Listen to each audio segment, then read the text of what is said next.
এক মন্ত্রী ছিল, সে সবসময় শুধু বলে যে আল্লাহ যা করে ভালোর জন্যই করে।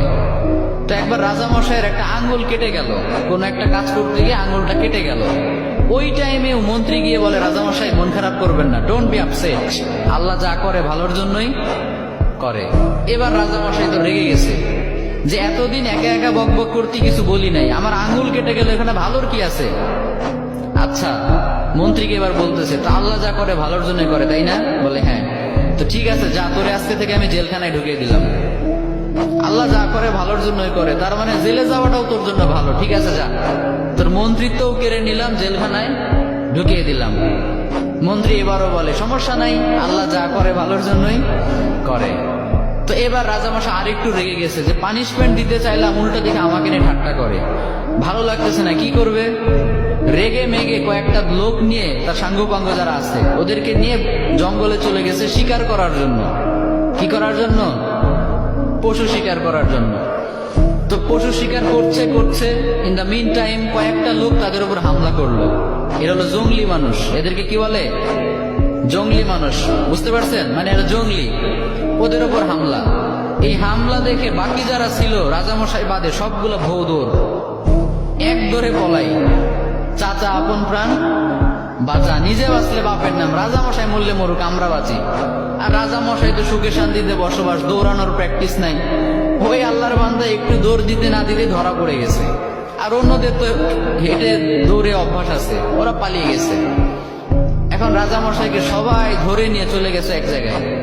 আসলে রাজামশাইকে তারা নিয়ে গিয়েছে জবাই করার জন্য। কি করার জন্য? তাদের বিশ্বাস মতে প্রত্যেকটা বছর তারা তাদের দেবদেবীর উদ্দেশ্যে একটা করে মানুষ উৎসর্গ করে। তাদের ধারণা হচ্ছে একটা করে মানুষ যদি আমরা প্রত্যেক বছর উৎসর্গ করি দেবদেবীদের জন্য, তাহলে পুরো বছরটা দেবদেবীরা আমাদেরকে সিকিউরিটি দিবে, নিরাপত্তা দিবে।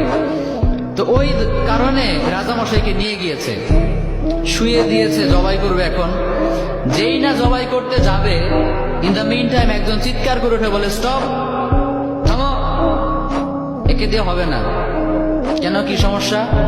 বলে, খেয়াল করে দেখো, এর একটা আঙ্গুল কাটা। সুবহানাল্লাহ পড়বেন না? আমাদের দেবদেবীদের জন্য উৎসর্গ করতে গেলে একেবারে পারফেক্ট মানুষ লাগবে, যার কোনো খুঁত নাই, কোনো খাত নাই। এই লোকের তো একটা আঙ্গুল কাটা, একে দিয়ে আমাদের কাজ হবে না, ওকে ছেড়ে দাও। সুবহানাল্লাহ পড়েন।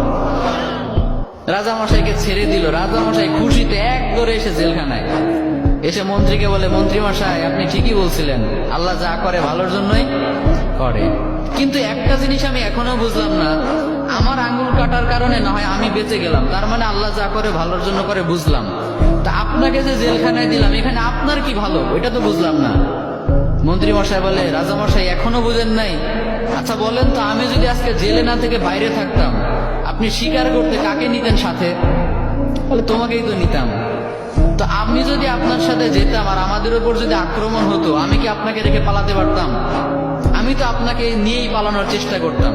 ফলে দুইজনে যদি ধরা পড়তাম, আপনার আঙ্গুল কাটার কারণে আপনাকে তো ঠিকই ছাড়তো, কিন্তু আমারে তো কোপা সামসু কোপা, কারণ আমার তো শরীরে কোনো খুঁত নাই। তার মানে আল্লাহ আমাকে কয়েক ঘন্টার জন্য জেলে ঢুকিয়ে চিরস্থায়ী মৃত্যুর হাত থেকে বাঁচিয়েছে। পড়েন সুবহানাল্লাহ। তাহলে এবারও বোঝা গেল যে আল্লাহ যা করে ভালোর জন্যই করে। তাই এই জন্য আজকে থেকে আপনাদের সাথে যেটাই ঘটুক না কেন, মন খারাপ করা যাবে? মন খারাপ করবে না। যেটাই হোক সবসময় বলবেন আল্লাহ যা করে, সবাই বলেন আল্লাহ যা করে ভালোর জন্যই করে।